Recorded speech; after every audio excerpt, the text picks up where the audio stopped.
The amount of renewables that a power grid can integrate at any one time has come up for discussion because of, well, for instance, the problems that California had last summer, and then the crisis recently in Texas with the very cold weather. So there's been a new study that was commissioned by the Watt Coalition about grid enhancing technologies that allow perhaps double the amount of renewables to be used in a grid. And so we're going to talk to Rob Gramlich about that. So welcome to the interview, Rob. Thanks, Markham. Great to be here. Why don't we start with just an introduction, overview of the study, please?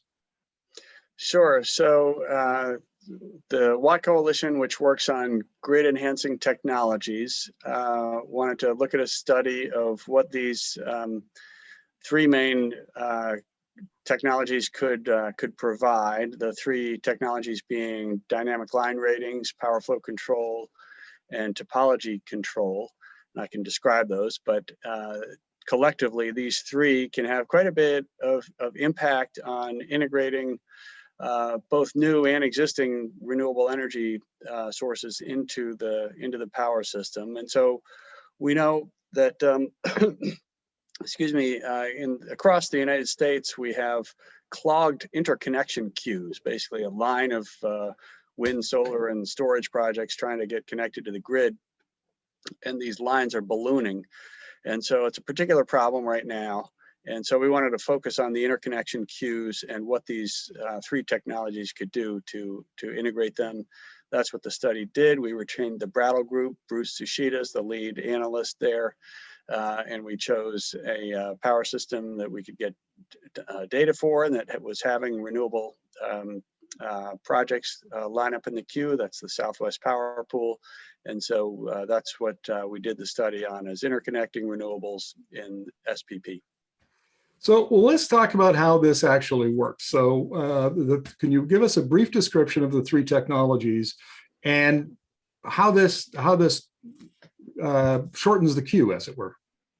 Sure. So one of them is topology control, which is literally taking lines in and out of service, opening and closing breakers based on software. So the technology is really a software to figure out how to configure the grid, which lines to take in and out of service in order to minimize congestion and maximize throughput or delivery of power. This is a technology that came out of our ARPA-E program. So some good research from the Department of Energy produced this. And so that's now a software that's out there on the market. That's one. Power flow control is the next. Many people in power systems are familiar with phase angle regulators and other ways to actually change power flow, actually push or pull power over different lines in order to reduce congestion. And now we have these dynamic and modular sources of power flow control that can be deployed very quickly. All of these technologies can be deployed very quickly on different lines. And so they are not often done on an economic basis to reduce congestion, but we really need to do that now because we have such a congestion problem. So that's the second. The third is dynamic line ratings. And that's one where the simplest example is when the wind is blowing hard, it's doing a couple things. It's turning wind turbine blades, but it's also cooling down the transmission lines in that vicinity.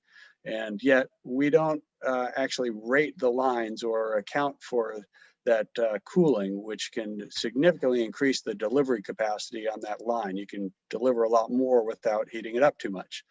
So there are all these thermally limited lines, all these lines that you don't want to overheat. Well, they're not overheating if the wind is cooling them down. So if we take that into account, that's how the line ratings are dynamic, then we can deliver a lot more power. So these three technologies together, used either separately or together, can significantly reduce congestion, reduce the amount of curtailment, the times that the grid operator tells the generators they have to turn off, and deliver a lot more power over the lines. And so then in the interconnection context, when a generator is applying to get connected to the grid, if if the study that the grid operator and the transmission owner do actually uses and deploys these technologies, then we find that about twice as much of those projects, twice as many or twice as much on a gigawatt basis can be interconnected. That's what it found, at least in this SPP case.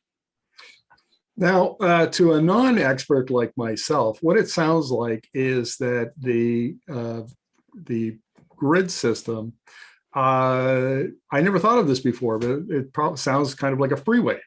And Yeah. you have congestion at some times and not at other times. And it's anybody who's driven in Los Angeles, for instance, understands that traffic doesn't always move efficiently, despite all those big freeways. And so if I'm correct in assuming that, then what you're doing really here is making that electricity flow more efficiently and getting more energy through the same lines than you would have otherwise.